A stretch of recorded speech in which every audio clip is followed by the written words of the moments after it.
A participação popular no SUS é assegurada através dos conselhos de saúde, certo? Que são órgãos permanentes e deliberativos, compostos por representantes do governo, prestadores de serviços, profissionais de saúde e usuários, atuando na formulação e controle das políticas de saúde. Perfeito. Deixa eu explicar uma coisinha aqui rapidinho, que eu já tive dúvida a respeito disso, pode ser que algum de vocês também tenham. Esse Conselho de Saúde, que são órgãos permanentes e deliberativos. O que significa essa palavra deliberativo? Significa que ele tem poder de decisão. Se o órgão de saúde da sua conselho de saúde da sua cidade falar, olha, vai ser assim, tem que ser seguido pelo gestor, viu? Eles têm esse poder de dar ordem, não sei se é exatamente essa palavra, mas enfim, eles não são meramente consultivos, eles têm um poder de decisão sobre certas coisas. Eu não sei exatamente até onde vai esse poder, até quando é que eles podem, né? Qual é o limite deles, mas eles têm esse poder sim. 22.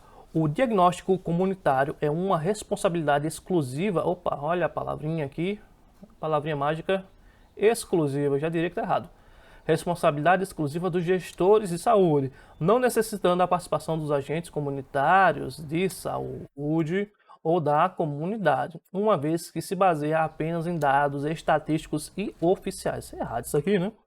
Apesar de alguns gestores realmente quererem agir assim, né? De forma totalmente autônoma, né? Sem perguntar a opinião de ninguém. Mas enfim, não pode. 23. A vigilância em saúde está estritamente limitada, olha a outra palavrinha mágica,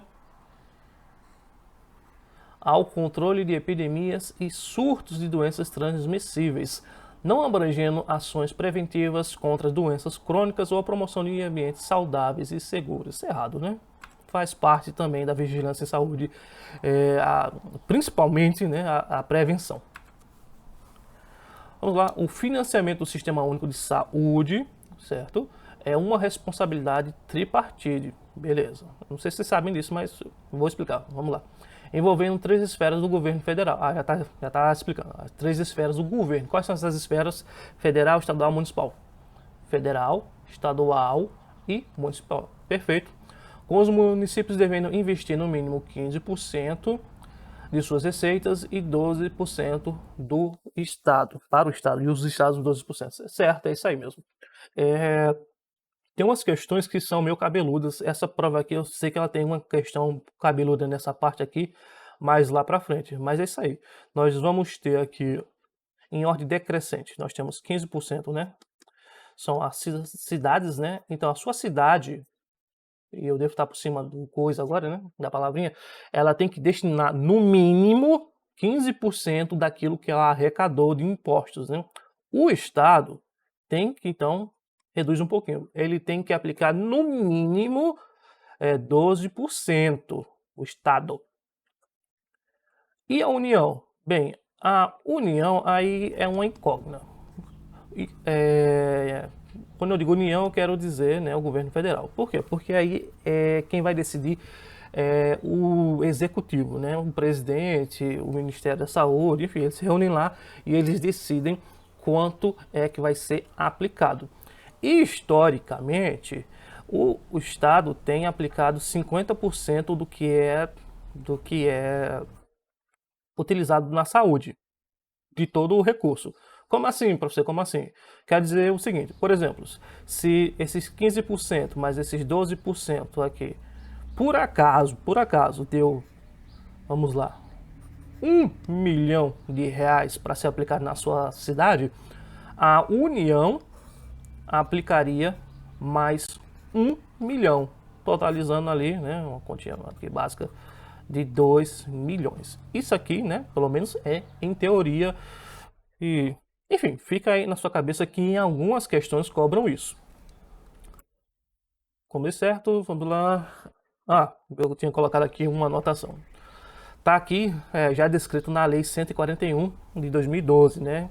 O artigo 6º, os estados aplicarão no mínimo 12% anualmente da arrecadação dos impostos e os municípios aplicarão no mínimo 15% anualmente a arrecadação dos impostos. Como isso aqui é no mínimo, o estado ou o município pode aplicar mais, se ele quiser. 25. É adequado que os agentes comunitários de saúde garantam aos pacientes com câncer, ok, que a cura pode ser alcançada exclusivamente, olha a palavrinha mágica aqui, ou seja, provavelmente está errado, por meio de mudanças na dieta e no estilo de vida. Eita. Sem necessidade de intervenção médica. Isso aqui está errado e vamos tomar um certo cuidado. Olha, eu sei que muita gente toma conselhos com o que gurus ensinam na internet. E eu já vi esse tipo de como é que diz? De conselho sendo dado na internet aí por algumas pessoas bastante influentes aí no meio das webs aí, né? Como, aliás, nós estamos aqui na web. O que é que acontece? O ACS e o ACE, né, são representantes do governo. Nós somos representantes do governo. Como representante do governo, né, do poder executivo e tal, nós temos responsabilidades diferentes das pessoas comuns, né, fora da saúde. O que é que eu quero dizer com isso? Mesmo que eu acredite, né, aí é uma questão de crença, que uma dieta e um estilo de vida, somente isso, é o necessário para você se curar de um câncer, você não pode falar isso para o seu paciente. Você não pode nem comentar que você acredita nisso. O que é que você vai fazer? Você vai fazer o que diz a ciência e o que recomenda o seu posto ou unidade de saúde. No mais, você vai fazer o quê? Mandar ele para o posto de saúde para falar com o médico e com os profissionais lá. Você não vai dar nenhuma indicação, nem opinião sobre esse tipo de quesito. Por quê? Porque você pode perder o seu emprego caso você comece a fazer isso regularmente. Então, tome cuidado com as coisas que você vai falar no dia que você for fazer a sua visita. Dia 26, as decisões tomadas pelo... Dia 26. As decisões tomadas pelo Conselho de Saúde são meramente consultivas. A gente já acabou de falar isso, né? Conselhos de saúde são meramente consultivas, não tendo poder deliberativo sobre as políticas e ações de saúde no âmbito do Sistema Único de Saúde. Isso aqui está errado. Agora há pouco ele falou justamente o contrário, se você prestou atenção, né? Teve uma questão dizendo que o Conselho tinha poder deliberativo e era verdadeira. E aqui ele repetiu a questão, não é que ele repetiu, ele fez quase a mesma coisa, só que dizendo o contrário. Deu para entender, né, o que eu quis falar. Enfim, está errado. Os conselhos de saúde têm poder deliberativo, eles têm poder de tomar decisões. E onde está dito isso? Está na Lei 8.142 de 1990, no artigo 1º, inciso 2º. O Conselho Nacional de Saúde em caráter permanente e deliberativo. 27. Os pacientes são obrigados a fornecer acesso irrestrito. Obrigados. O que eu falei sobre o paciente ser obrigado ou não a fazer qualquer coisa? Não pode, de jeito de maneira alguma. A fornecer... Obrigados. Só por aqui a gente já disse que essa questão está errada. A fornecer acesso irrestrito a todas as suas informações pessoais e de saúde a qualquer profissional de saúde que solicitar, independentemente do envolvimento direto no seu caso. Eu já falei isso aqui, né? Você tem uma responsabilidade sobre as informações do paciente, mas principalmente tem outra questão, né? O paciente ele não tem obrigação nenhuma de lhe fornecer nenhum dado. Nenhum dado. Se ele falar, não quero dizer nem meu nome para você, você vai fazer o quê? Você, tá bom, passa para a próxima casa. O paciente não é obrigado a lhe atender. O paciente não é obrigado a lhe fornecer informação de CPF, de SUS, de nada. Se ele não quiser nem lhe dar bom dia, ele não precisa. Né? É uma questão de educação, mas se ele não quiser, não precisa. 28. A regulação no acesso à assistência no SUS é uma competência dos estados e municípios, certo? Sendo responsabilidade dos gestores locais adotar medidas práticas para viabilizar o acesso dos pacientes ao atendimento necessário dentro do seu território de saúde. Certinho, certo, não tem nem o que comentar, né? Talvez algumas pessoas tenham ficado inculcadas com a questão de estados e municípios.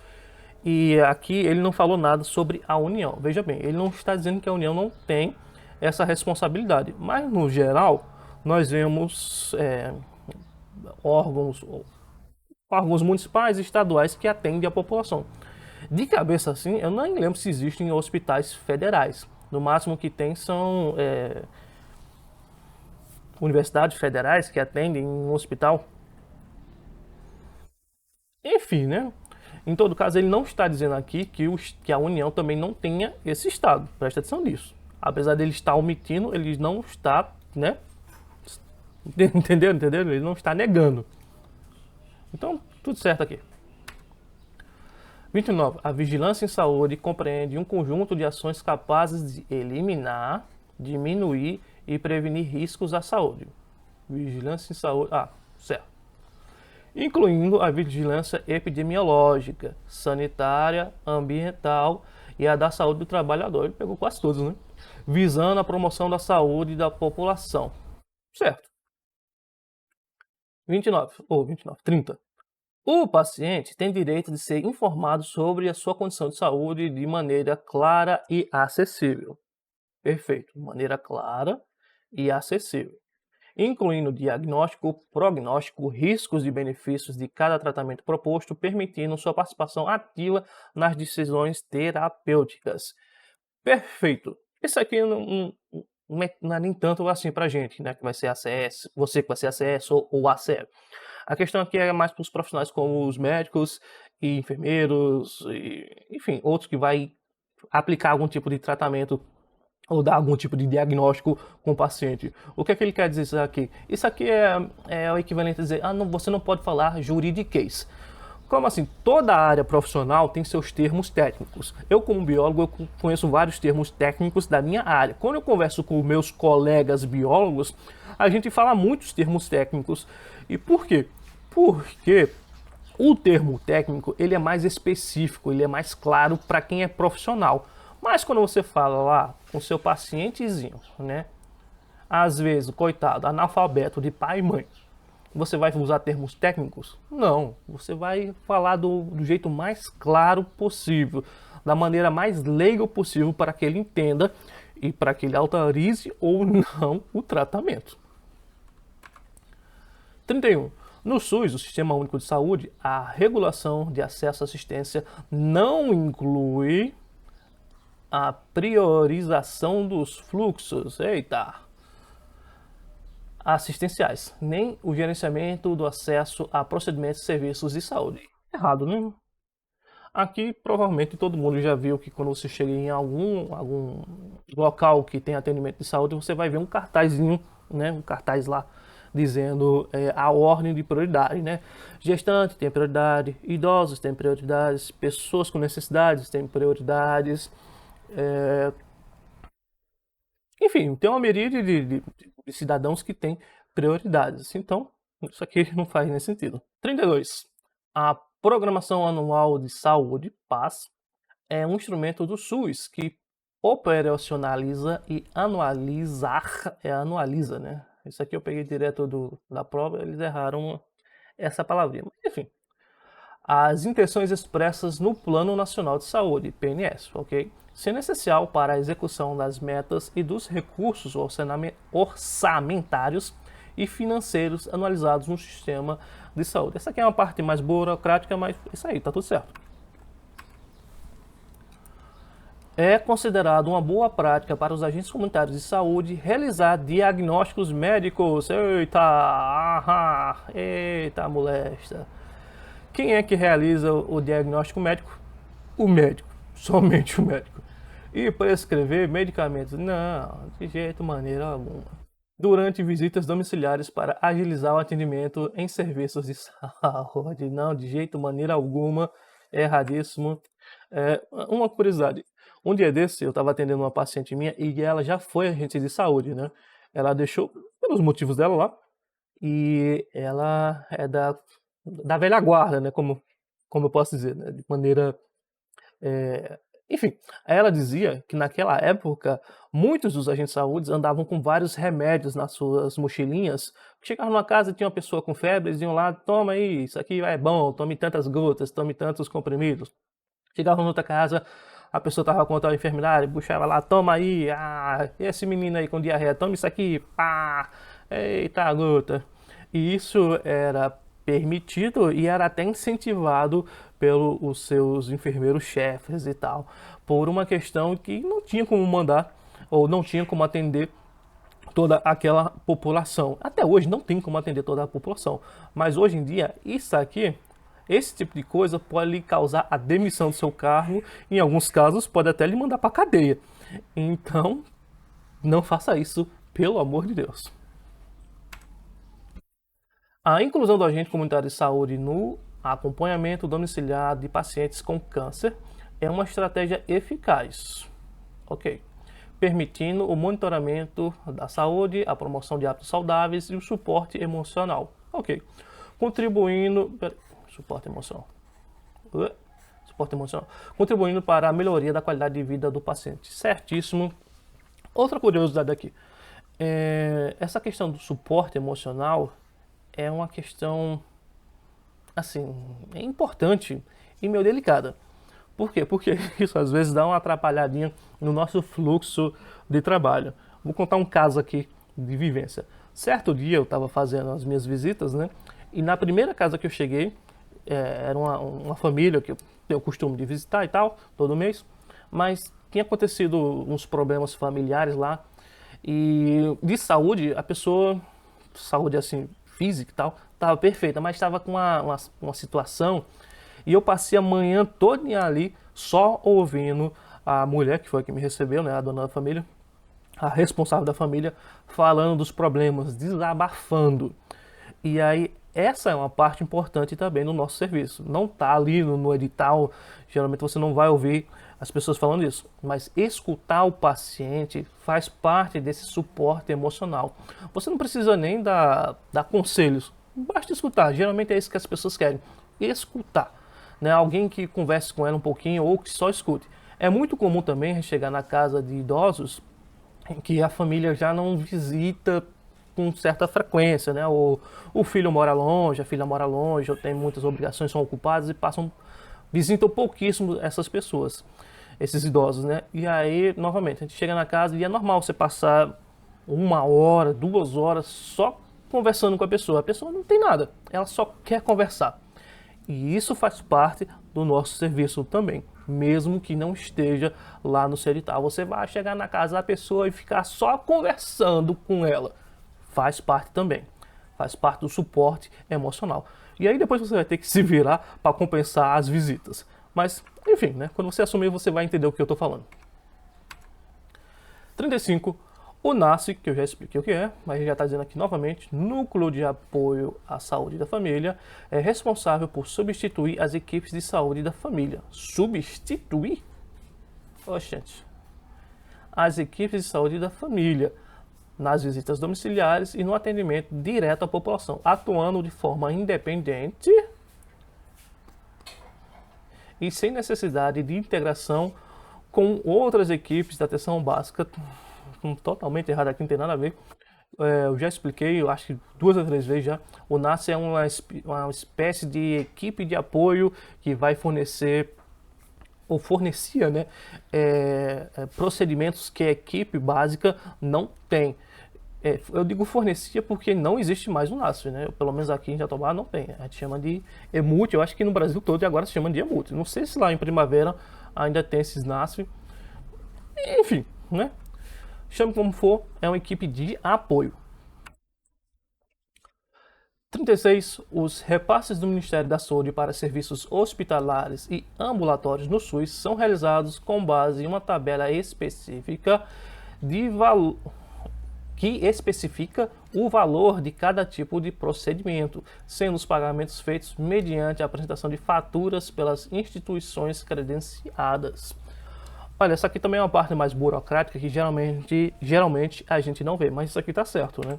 O SUS vai pagar pelaquilo que é feito na sua unidade, no seu município, né? Não faz nem sentido, né, o SUS pagar por aquilo que não está sendo utilizado, não está sendo realizado, né? Então, todo procedimento gera uma documentação. Quando você vai no postinho que você passa lá, fala com a atendente e vai no médico, ele gera um relatório. Em cima desse relatório é feito o pagamento posterior desse atendimento, né? Se você vai lá e faz um curativo, se você vai lá e toma injeção, tudo isso gera relatórios, porque tudo isso é dinheiro. E o SUS, né, o Ministério da Saúde só vai pagar esse dinheiro se ele tiver uma comprovação que foi feita. 37. A promoção da saúde inclui as ações que visam melhorar a qualidade de vida e o bem-estar das pessoas. Perfeito?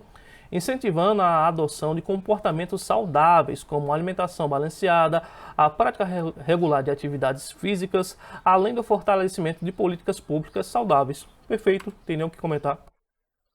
38.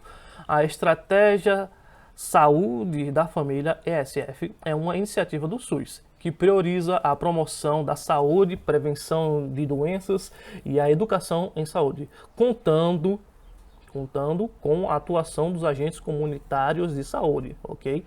Como elo entre comunidade e os serviços de saúde. Perfeito, perfeito, perfeito. Vou contar mais uma historinha aqui. Quando eu comecei a trabalhar, eu não comecei como agente de saúde na área da saúde, né? Eu comecei como agente administrativo lá no município de Juazeiro do Norte, e eu tinha uma colega que ela ajudou muito o 43. O 43 ainda mora no meu coração. Mas, enfim, o PSF 43. Lá tem uma característica muito curiosa que eu não vejo em outras cidades, mas pode ser que tenha, né? Que algumas unidades, alguns prédios, né, tem mais de um posto. Às vezes tem 2, 3, 4, 5 postos, assim, numa única unidade grandona. E lá onde eu trabalhei no PSF 43 e nessa unidade eram 2 unidades, né? Nesse prédio eram 2 unidades, o 16 e o 43, no qual eu trabalhei. E, aliás, Neide ajudou muito o 43 durante o período que ficou ali sem ninguém até eu assumir. Enfim, foi ela que me treinou e tal, eu devo muito a Neide, ela tem minha gratidão pro resto da vida por causa disso.